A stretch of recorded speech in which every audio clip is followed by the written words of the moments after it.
Slaughter, rainbow, slump, heroic. There's an emotional landscape to words. Let's explore. This is a story about something called the Pollyanna hypothesis. That's when you can play the glad game.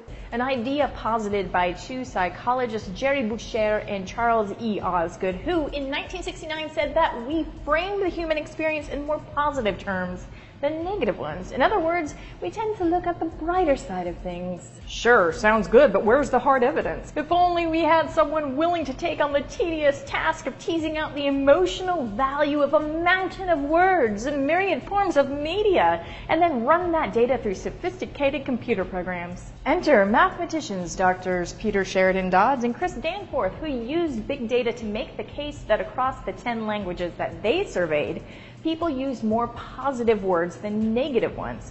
In fact, the researchers used 24 sources like websites and music lyrics and works of fiction and social media to build up a database of words, billions and billions of words. From Twitter alone, they collected roughly 100 billion words written in tweets. From there, they figured out the most used words in each language, and then they contracted with a translation service that used native speakers to rate words on a 9-point scale of emotion. So, something like the word the would be considered neutral with a score of 5, while laughter nabbed a score of 8.5 and terrorist, a 1.3. They found that across all 24 sources, the average skewed above the neutral score of 5, although there were cultural differences. For instance, a Google web crawl of Spanish language garnered the highest average word happiness, and a search of Chinese books the lowest. But what about when all of humanity is having a really crappy day? Does it show up in the data? Yes, it does, thanks to kind of part B to Dodd and Danforth's study called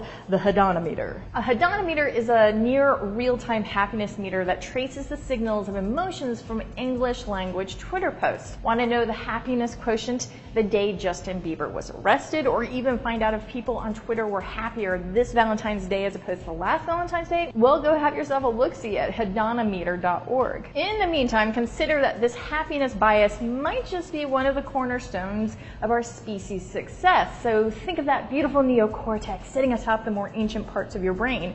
It developed so that we could manage abstract thoughts, everything from parenting to higher cognitive functions like number systems. Now, think of a newborn entering a world just booming and buzzing with confusion. Every little trip and misstep is the trial and error of being human, and that happiness bias, that message of, hey, everything is okay, get up and dust yourself off, little kid, gives us a positive narrative, which makes sense when you consider that storytelling is central to the human experience, making you wonder if there could even be an existence without storytelling. So here's an interesting thing. Researchers say that when we delve into our past and we retell it to others, we tend to put a more positive spin on it, which is again that positive bias.